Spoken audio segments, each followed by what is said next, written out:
In today's video, I'm going to show you how to fix the Fusion 360 patch error step by step, and more importantly, how to prevent it from happening again in your designs. If you've ever tried to create a surface using the patch tool and Fusion just refuses to cooperate, this guide will clear things up fast. And if this helps you out, make sure to hit that like button and subscribe for more Fusion 360 tips and tutorials. Alright, let's jump right in.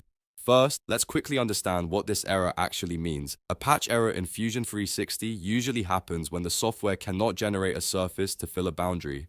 In simple terms, Fusion doesn't like something about the edges you're giving it. Now, let's go through the most common causes. The first and biggest issue is an open or broken boundary. If your edges are not fully connected, even by a tiny gap, Fusion will fail to create the patch. So what you want to do is zoom in closely and inspect every connection point. Make sure all endpoints are touching perfectly. Next, you might be dealing with non-planar or overly complex edges. If your boundary is highly curved or irregular, Fusion can struggle to calculate a clean surface. In this case, try simplifying your geometry or breaking it into smaller, easier sections. Another common problem is when the edges do not form a closed loop. The patch tool requires a complete boundary, meaning there cannot be any missing segments. If even one edge is missing, the operation will fail. You may also run into self-intersecting edges. This happens when your boundary overlaps itself, which creates confusion for the surface generation.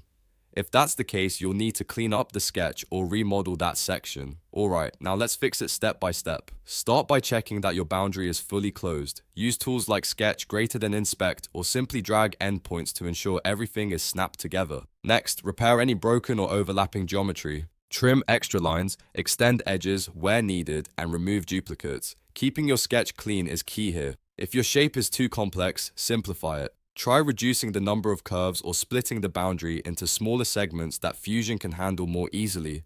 And here's a really effective trick. Use multiple patches instead of one large one.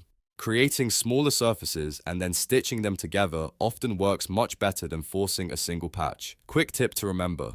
Patch errors almost always come down to the boundary not being clean, closed, or simple enough. If you fix those three things, you'll solve most issues instantly. And that's it. You now know how to fix Fusion 360 patch errors and keep your surfaces clean and working properly. If this video helped you, make sure to like and subscribe, and I'll see you in the next tutorial.